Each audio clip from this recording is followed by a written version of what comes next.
We start tonight in a mobile home up in flames at around 7:37 p.m. Billings Fire Department, along with Billings Police and AMR, responded to a structure fire at 32 Lappin Street and Cherry Creek Loop in the Billings Heights. So the structure was fully engulfed in flames and smoke. Q2's Mitch Laggy was on scene and is standing by with more. Mitch?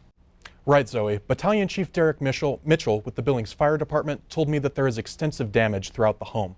But firefighters ran into two obstacles while trying to fight this fire. Billings police were first on scene and could see smoke coming from the home. Engine 6 arrived first and unloaded its 750-gallon tank onto the fire, knocking it down. Then, firefighters tried to hook up to another fire hydrant to find a water source, but that hydrant was dry. At the same time, the blaze rekindled, making more work for the firefighters. Crews then tried a second fire hydrant and found the same result. After finding two dry hydrants, firefighters were able to hook up to other trucks on scene to share water to battle the fire. That blaze was knocked down shortly before 9 p.m. No one was injured. The where and how that fire started are still being investigated. Zoe? Thank you, Mitch. Well, following the first vaping-related death in the state, the University of Montana Health Center is holding a vape give-back drive. Now, students with Curry Health Center are organizing the drive so people can hand in unwanted vape pens and e-cigarettes. They set up near Washington Grizzly Stadium today to hopefully draw a crowd. Now, UM is a tobacco-free campus and included e-cigarette and vape pen use in their banned substance list last year. Curry Health Center says the amount of UM students using e-cigarettes is increasing. Bobby Sustang works at the health center and says the drive is helping spread awareness on the health impacts associated with vaping. This is great because we have the whole community here today. It's a tobacco-free football game as a whole, so we're just a little part of it today, but we just felt like we had some information that should be part of this, and we asked for a table, and we're out here today and just trying to help everybody stay healthy. The drive will continue into and be on campus next week. Well, 9.9 million Americans misused prescription drugs last year, according to the Drug Enforcement Agency. And today, the DEA kept some of those drugs away from potential users. Many in Billings brought their unused drugs to National Prescription Drug Take-Back Day. The Elks Lodge has been helping with the event for about 10 years now. It's part of the national program with the Elks. It's taking the drugs off the street.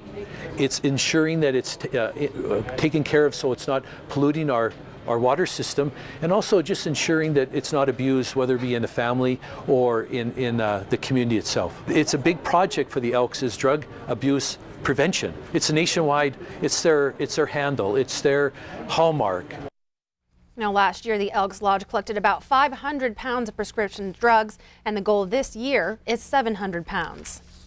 Sunny and 67 yesterday, snowing and cold today. If you looked out your window this morning, it was snowing and was snowing consistently throughout the day. Here in Billings, just taking a peek at all of that snow. Conditions around Billings mostly just wet. And turning now to weather with Rob.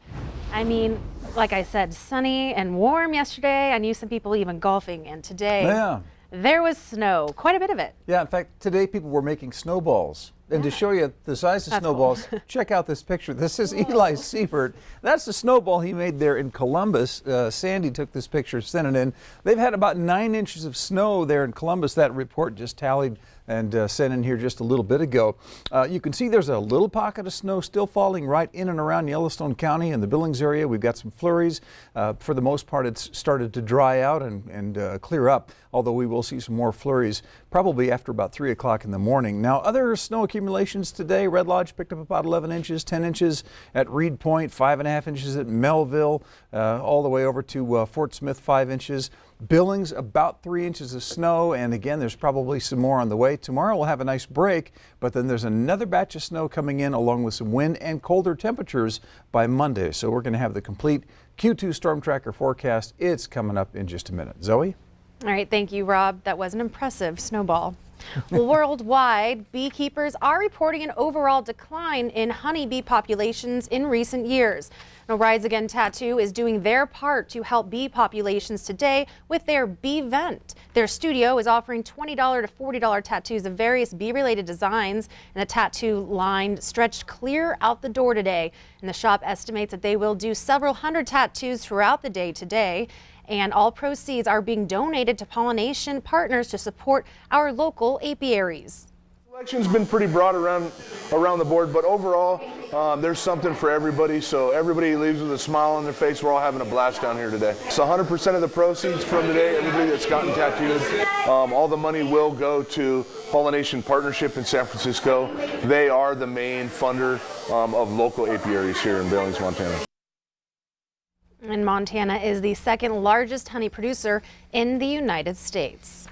Even with the snow, many kept a Halloween tradition going at Zoo Montana today. The annual Boo at the Zoo drew families for some games and entertainment. Little kiddos and big kids dressed up in their best costumes. The weather led to about 1,000 people coming out to an event that usually typically draws about 5,000 people. Now, Boo at the Zoo gives kids a chance to trick or treat in daylight with some safer conditions. And over to dogs and their owners who had a chance to enjoy downtown Billings today for Day of the Dogs Halloween. The Downtown Billings Alliance held the event separate from Halloween, and some owners dressed their dogs in costumes and took pictures. A nice celebration for dogs who are not allowed typically at bigger events such as the Harvest Festival. But today the dogs roamed downtown and had a chance for their own trick-or-treats. Well, for over 10 years, the Billings Public Schools Office of Indian Education, with the help of its students, have put on the Celebrate Our Youth Powwow. It's an opportunity for Native American students to come together and share their culture with other students and Billings residents. Q2's Mitch Laggy takes us there.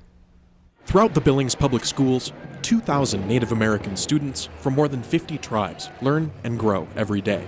And on Saturday, Native American students gave an open invitation to the entire community to share in their culture. It shows that Native Americans are still a thing, and we all come and we celebrate and dance. So they know that, you know, we're around and that we take pride in our culture. What makes it important is, like what Nishanti said, we are showing our culture in Billings Public Schools because not many natives go to public schools. All three Billings high schools host their own United Natives clubs, open to both native and non-native students. They've been planning this powwow since the beginning of the school year. In addition to a cultural event, the powwow is also a fundraiser for those native school clubs. We raise money to go on trips, like at the end of the year and stuff like that.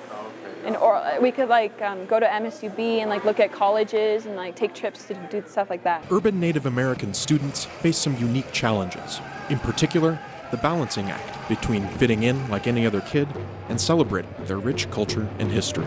And where they're going, we want them to carry their Native identity with them, no matter where they are, no matter what they do, and to share their culture with other people, so that people understand that Native culture is very much alive and well and headed in a really good direction, and it's obvious in the faces and the futures of our youth. In Billings, Mitch Laggy, MTN News. Thank you, Mitch. And he says organizations that help the Native American community were also at the powwow today, including the Billings Urban Indian Health Clinic and the Crow Nation Language Club.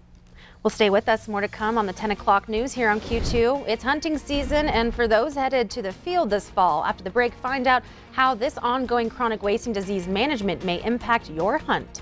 Later in sports, the Cats and Grizz are headed in opposite directions. We'll hear from both about today's games coming up.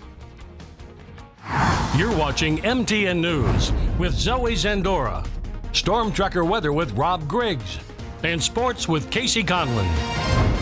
This is the 10 o'clock news on Q2, Montana's news leader.